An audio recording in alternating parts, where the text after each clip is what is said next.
Bollywood cinema ডন 3 ছাড়াকে কেন্দ্র করে অভিনেতা রণবীর সিং এবং প্রযোজক ফারহান আখতারের মধ্যকার সৃষ্টি হওয়া আর্থিক বিরোধ এবার আদালত পর্যন্ত গড়াচ্ছে। প্রযোজকদের দাবি করা ৪৫ কোটি রুপি ক্ষতিপূরণের বিষয়ে ভারতীয় মোশন পিকচার্স প্রডিউসার্স অ্যাসোসিয়েশন বা ইস্পার মধ্যস্থতা সরাসরি প্রত্যাখ্যান করেছেন রণবীর। অভিনেতার মতে, প্রযোজক পক্ষের সঙ্গে সরাসরি কোনো সমঝোতা না হলে এই জটিল বিষয়ের চূড়ান্ত মীমাংসা কেবল আদালতের মাধ্যমেই হওয়া সম্ভব। সম্প্রতি ভারতীয় গণমাধ্যম মিড ডের এক প্রতিবেদনে প্রকাশ পায় রণবীরের বাবা এবং তার প্রতিনিধি জগজিৎ সিং ভবানী ইস্পার বৈঠকে উপস্থিত হয়ে নিজস্ব অবস্থান স্পষ্ট করেন। পরবর্তীতে রণবীরের আইনজীবীরা ইস্পাকে আনুষ্ঠানিক চিঠি পাঠায় এবং সেখানে প্রযোজক সমিতির বিচারিক একচ্ছত্র ক্ষমতা নিয়ে সরাসরি প্রশ্ন উত্থাপন করেন। উক্ত চিঠিতে প্রযোজনা প্রতিষ্ঠান এক্সেল এন্টারটেইনমেন্টের ৪৫ কোটি রুপির ক্ষতিপূরণ দাবিকে ভিত্তিহীন আখ্যা দিয়ে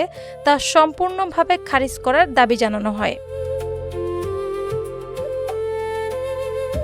আইনজীবীরা উল্লেখ করেন যে প্রযোজকদের সঙ্গে রণবীরের শুধুমাত্র একটি প্রাথমিক সমঝোতা স্মারক বা MOU সই হয়েছিল, কিন্তু কোনো চূড়ান্ত চুক্তি স্বাক্ষর করা হয়নি। চুক্তি চূড়ান্ত না হওয়ায় এই বিষয়ে মধ্যস্থতা বা সিদ্ধান্ত নেওয়ার কোনো অধিকার প্রযোজক সমিতির নেই বলে চিঠিতে কঠোরভাবে যুক্তি উপস্থাপন করেন রণবীরের পক্ষ।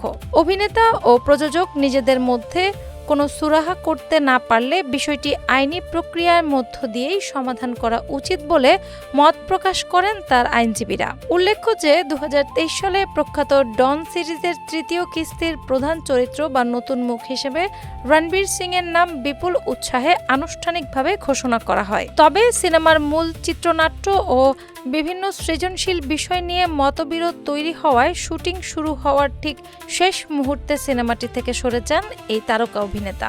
রণবীরের এমন আকস্মিক প্রস্থানের কারণে প্রযোজনা প্রতিষ্ঠানের বিপুল আর্থিক ক্ষতি হয়েছে দাবি করে ফারহান আখতার ও রিতেশ সিদওয়ানি ইস্পার শরাপন্ন হয়েছিলেন।